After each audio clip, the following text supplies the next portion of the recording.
The Kirk Cousins situation just got very complicated. And in this video, I'm going to break down what's going on with the Kirk Cousins situation, but also what news today could change the total landscape of not only Kirk Cousins' market, but the QB market in the future. Now, the big news of today, I'm just going to read it for you. And this was a tweet by Adam Schefter that says, sources, the Falcons will be keeping QB Kirk Cousins on their roster past 4 p.m. Eastern today, triggering a guarantee on a $10 million roster bonus that is due in 2026, sources tell ESPN Phil Yates. Now, I'm going to tell you about this deadline and why this is significantly important. Now, there was a deadline today at 4 p.m., and I'm saying today as of Saturday, that essentially would secure Kirk Cousins an additional $10 million roster bonus for being on the Atlanta Falcons. So, at the end of at the beginning of 2026, Kirk Cousins right now will get an additional $10 million. Now, this was significant because essentially a lot of teams in the NFL thought that the Atlanta Falcons were bluffing about keeping Kirk Cousins on the roster. They were bluffing just so that they can get some value or some return or get a team to trade for Kirk Cousins, because they're saying, hey, we're keeping him. You either trade for him or not cutting him. And a lot of teams thought they were bluffing. They thought they would cut Kirk Cousins before this deadline so that they can save that $10 million. That is actually the opposite of what happened. The Atlanta Falcons retain Kirk Cousins. They owe Kirk Cousins $10 million, but he is on the team. Now this forces pretty much every team in the NFL to trade for Kirk Cousins if they want him, and they have to give up some value for Kirk Cousins, which is opposite of the initial thought of the Atlanta Falcons were going to cut him or release him. We're just going to be able to sign him. He can go anywhere. Now, this is also kind of solidified by the idea that Kirk Cousins had a meeting with Arthur Blank, basically begging Arthur Blank to allow him to go to a team where he can be a starter. We saw that news come out, but for those out there who didn't make sense, I kind of related to this.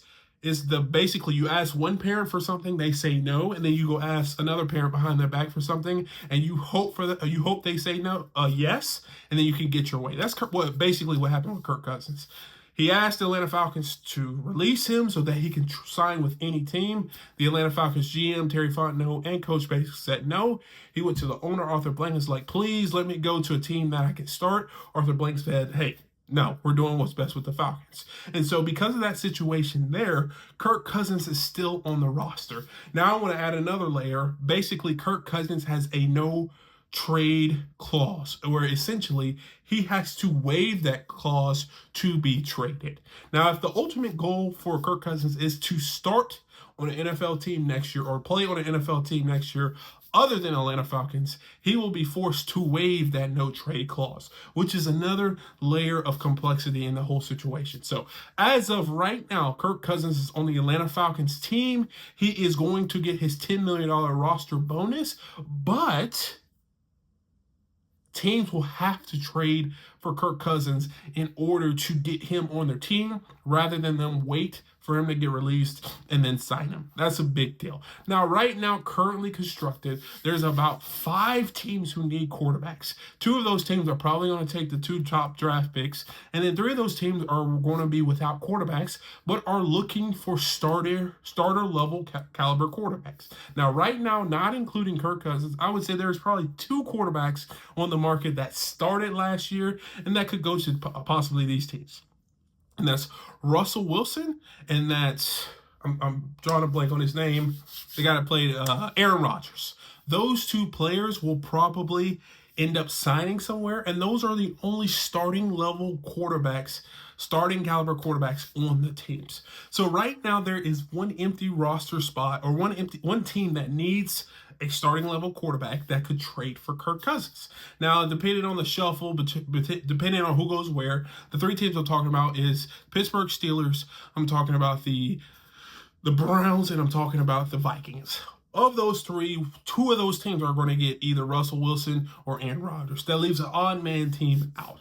Also, you can't forget about the teams drafting rookie quarterbacks who may want a swing quarterback and to kind of build the time until their rookie quarterback gets up to speed. So there's potentially 1 of 3 teams who will probably need to trade for Kirk Cousins. Thus, the Atlanta Falcons waiting, kind of sticking to their guns and saying, hey, you're going to get desperate at this point, and you're going to need a quarterback, especially if you're a decent team who's one quarterback away, such as the Browns, or even the Steelers, or even the Minnesota Vikings. And because of that, we're just going to wait. Kirk Cousins is on our team. And then from there, you're going to have to trade for him and give some compensation. So actually, the favor has shifted to the Atlanta Falcons because they hold all the cards. Kirk Cousins really doesn't hold any card. Now, here's something that's super important as well in regards to Kirk Cousins and that $10 million incentive. And I didn't really know this until I read this tweet, but it's very, very important for the Atlanta Falcons. And it says this, and this is a tweet by Atlanta Falcons, but he's basically referencing Mike Garafolo. And it says, the Falcons were never bluffing here in regards to keeping Kirk Cousins on the team. The $10 million for 2026 is subject to offset language, meaning whoever's paying him next year will pick up Atlanta's tab for part of or all of the guarantee. The deadline may cost Atlanta zero in the end, worth it to hold him and wait for a trade. So that essentially says, in Kirk Cousins' clause, the $10 million that the Atlanta Falcons will have to pay him in 2026 for him being on the roster, if he is traded to another team, that team may be liable to paying that $10 million going forward. So if the Atlanta Falcons they ended up trading Kirk Cousins, and we thought we had to pay him that $10 million, actually that would roll over to the next team, and they would have to pay that $10 million. So the next team, level setting, if they're able to trade for Kirk Cousins, will have to pay that $27 million base salary right now. So if a team trades for Kirk Cousins, $27 million is on the books. Now, if they trade for him and they get him, they would be on the hook also for that $10 million bonus salary that was signed in the contract. So a team to trade for Kirk Cousins right now would have to pay $37 million to acquire Kirk Cousins. That's a big kicker. So if the Atlanta Falcons cut Kirk Cousins, they would have been out, whatever, the contract, the $90 million. But Atlanta has the ability to not only trade and get assets back, but also they're able to get that $10 million back, not get it back, but someone else may have to pay that $10 million. So they will be off the hook for that $10 million. Also, they would get a draft pick back, if that makes sense. I know that was a super complicated way to say that, but if the Atlanta Falcons basically wait and they find a trade partner, they will be off the hook for that $10 million, which is good. And this is why another reason why I think the Atlanta Falcons decided to wait, because there was way more advantages of them waiting until this deadline rather than cutting Kirk Cousins and then boom, saving $10 million on the back end. Now the Atlanta Falcons could wait, see if there's a team out there that wants him, essentially say, okay, you want him, here you go, $37 million is on your books, we're good, we get a draft pick. So the Kirk Cousins situation is very complicated. I still think there is actually a lot of opportunity for the Atlanta Falcons to trade Kirk Cousins. I'm hearing that the Browns are moving or restructuring to get some salary back on their end. I'm not sure what they're doing, but there is going to be a team who is in win-now mode, either the Steelers, the Browns, or the Vikings, who need a starting level caliber quarterback, and there really isn't that many out there available.